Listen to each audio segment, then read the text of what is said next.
Alexander the Great's conquest of Mesopotamian Egypt ushered in a new cultural age that historians like to refer to as the Hellenistic period. This period begins with the death of Alexander and lasted nearly 300 years with the double suicide of Cleopatra in Egypt and her Roman consort Mark Antony in 20 BCE. Hellenistic kings became very wealthy on the spoils and of the East priding themselves on libraries and art. So they confiscated a lot of information from Egypt and Mesopotamia. The world of the city-state disappeared, and the cosmopolitan cities replaced that. So the larger cities in these areas, more cosmopolitan. Shows more movement in the classical period, and there's a greater variety of expression and emotion.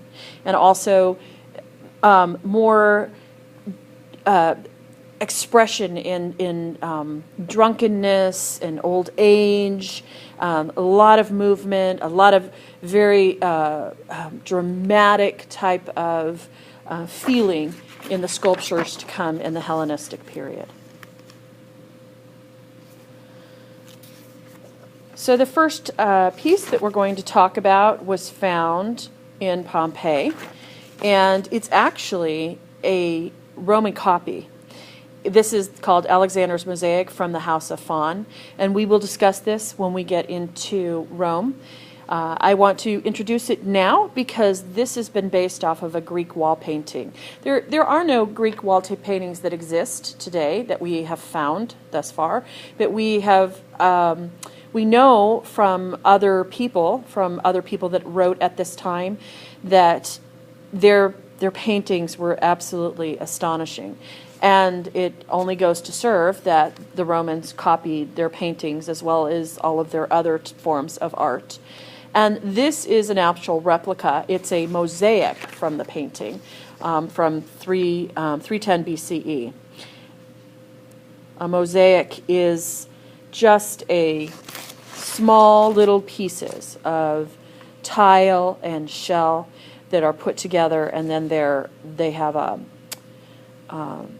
that are glued together with like a cement. They're cemented together, and this would have been found on the floor.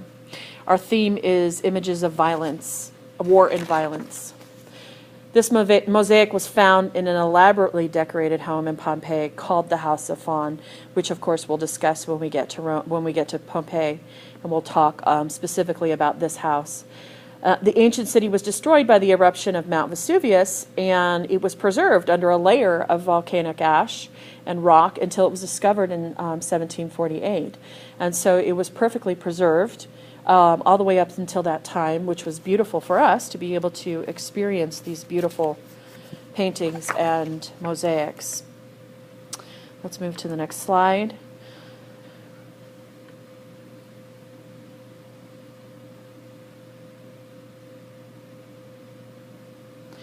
As I said, the Romans admired the Greek mosaics and Greek painting, and this was commissioned to decorate the home, and it would have been found on the floor. A mosaic of this quality would have conveyed high status of the homeowner because it's really quite detailed. You can see just in the reflection here, this is a soldier that's fallen on the ground, and he's looking at his reflection here in the shield. Look at the detail and the movement. Mosaic provide a permanent waterproof surface that Romans used as floors as in important rooms. So this may have been found in the peristyle, which was a very important room in Roman architecture.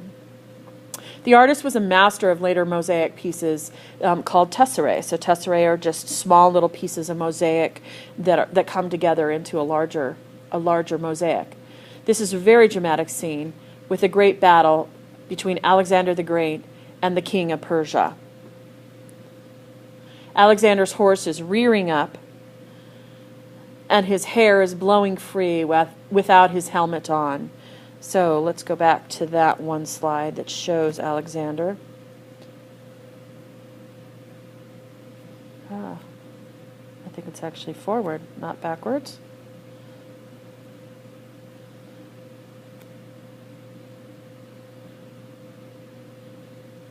So here we see Alexander without his helmet and his hair flowing free, and the details on his uniform.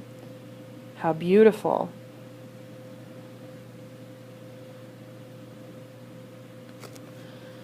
We want to talk about the verticality of what's going on here. Lots of vertical lines, lots of drama. Got vertical lines going this way, vertical lines going that way. Lots of drama with the facial expressions.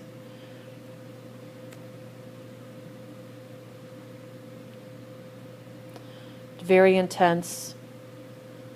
That's how we know it's Hellenistic, because of the intense mood.